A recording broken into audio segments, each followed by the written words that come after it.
अस्सलाम वालेकुम बच्चों, कैसे हैं? उम्मीद है कि आप लोग ठीक होंगे। बच्चों, आज की इस क्लास में हम लोग उर्दू कोर्स भी किताब का नाम है जान पहचान, पहला चैप्टर का एमसीक्यू लेके आए हैं। इससे पहले पूरे चैप्टर का लाइन बाय लाइन एक्सप्लेनेशन हम कर चुके हैं। फर्स्ट टर्म एग्ज़ाम के पॉइंट ऑफ व्यू से आपका 11 चैप्टर तक सारा चैप्टर को हम पढ़ा चुके हैं। अब हम लोग वन बाय वन चैप्टर का एमसीक्यू को देख लेते हैं। कुछ इम्पोर्टेंट एमसीक्यू जो कि आपके फर्स्ट टर्म एग्ज़ाम में एमसीक्यू पूछे जाएंगे। तो आपका फर्स्ट टर्म एग्ज़ाम 40 मार्क्स का आपको सॉल्व करना है। 50 क्वेश्चन रहेगा, 50 में आपको 40 ही सॉल्व करना है, और जो कि आपका एमसीक्यू बेस्ड, और उनमें से आपको पैसेज दिया हुआ रहेगा, पैसेज को पढ़ना है, पढ़ने के बाद आपको सॉल्व करना है। और ग्रामर का फर्स्ट टर्म का टॉपिक ऑलरेडी चैनल में अपलोडेड है, उसको आप लोग देख सकते हैं। तो क्लास को शुरू करते हैं। सबसे पहला हम लोग जान लेते हैं उर्दू कोर्स बी का क्वेश्चन कोड यानी सिलेबस कोड क्या है। तो 303 है, और पहला चैप्टर हमद, जिसका शायर का नाम है इस्माइल मेरठी। तो सबसे पहला सवाल है, ऐसी नज़म जिसमें अल्लाह ताला की तारीफ़ बयान की जाती हो उसे क्या कहते हैं? अलिफ में है नशर, बे में है हमद, उसके बाद पे में है रुबाई, टे में है मरसिया। तो ऐसा नज़म जिसमें अल्लाह ताला की तारीफ़ बयां की जाती हो, हमद सना बयां की जाती हो, उसे हम लोग क्या कहते हैं? पता है आप लोग को? उसे हम लोग हमद कहते हैं। इसका राइट आंसर हो जाएगा बी, हमद कहते हैं। उसके बाद हम लोग नेक्स्ट क्वेश्चन की तरफ प्रोसीड करते हैं। इस्माइल मेरठी की पैदाइश कहाँ हुई थी? इस्माइल मेरठी कहाँ पैदा हुए थे? तो ऑप्शन है अलिफ में आगरा, बे में है अलीगढ़, पे में है दिल्ली, टे में है मेरठ। तो इस्माइल मेरठी कहाँ पैदा हुए थे? आप लोग जानते हैं इस्माइल मेरठी मेरठ में पैदा हुए थे, इसीलिए इसका नाम मेरठी पड़ा है। तो इसका आंसर हो जाएगा टी, मेरठ में पैदा हुए थे, जो कि यूपी के अंदर आता है।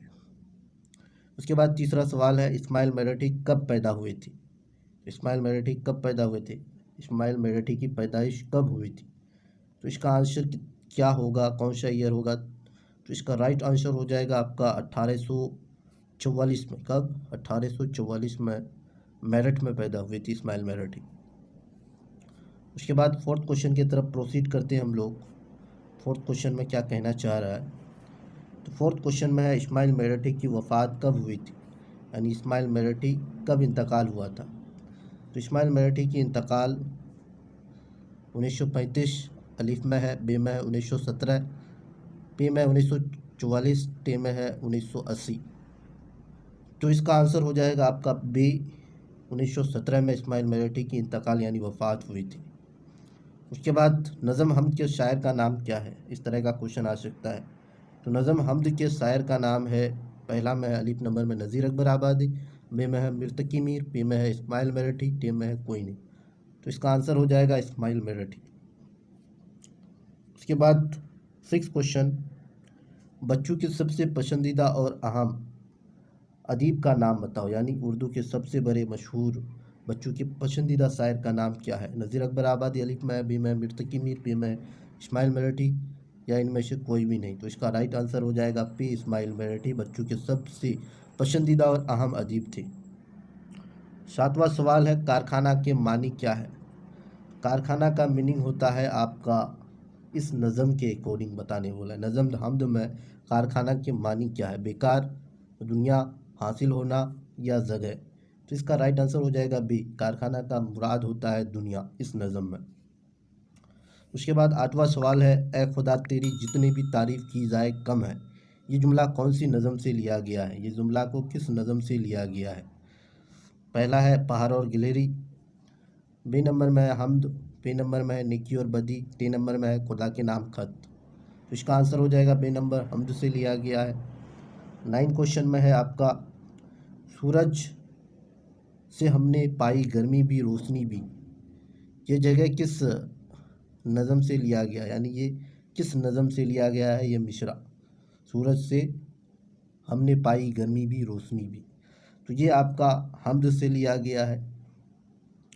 10वां सवाल है, शायर ने नज़म हमद में सूरज को क्या कहा है? तो नदी कहा है, बे में है महर, पे में है चश्मा, टे में है महताब।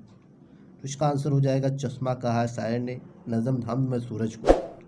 उसके बाद 11वां क्वेश्चन है चिड़िया खुदा की तस्बीह कैसे बयां करती है। तो इसका आंसर गाना गा के या बेमें चेचा कर दरख्त में बैठकर एक जगह से दूसरी जगह जाकर। तो इसका आंसर हो जाएगा आपका चहचा कर। तो ये थी आपका नज़म हमज़ से जुड़ी हुई कुछ सवालात एमसीक्यू और इसका आंसर। यदि आप इसका डिटेल जानना चाह रहे हैं तो आप लोग प्लेलिस्ट में जाइए और उर्दू कोर्स भी क्लास 10 नाम से एक प्लेलिस्ट होगा, उसमें आपको 1 बाय 1 चैप्टर का लाइन बाय लाइन एक्सप्लेनेशन और बहुत ही अच्छी तरीके से समझ में आएगा। इसलिए मैं रिकमेंड करूँगा सारे बच्चों को, सारे स्टूडेंट को कि आप लोग पहला एक्सप्लेनेशन को देखिए, उसके बाद एमसीक्यू को बनाने का कोशिश कीजिए ताकि आपको दिक्कत ना हो, प्रॉब्लम्स ना हो, मुसीबत ना आए सॉल्व करने में और आप आसानी से 40 में 40 मार्क्स को टर्म 1 में हासिल कर सकते हो। मेरा दावा है यदि आप सारे क्लास को अच्छी तरह से देख लिए और अगर आपको उर्दू पढ़ना आता है अच्छी तरह से तो आप 40 में 40 मार्क्स को गेन कर सकते हैं। और आप सभी से रिक्वेस्ट है, गुजारिश है कि चैनल को सब्सक्राइब कीजिए और अपने दोस्त को भी शेयर कीजिए ताकि उसे भी हेल्प मिले, मदद मिले और सब कोई आप लोग एक दूसरे को हेल्प करो। Thanks all of you.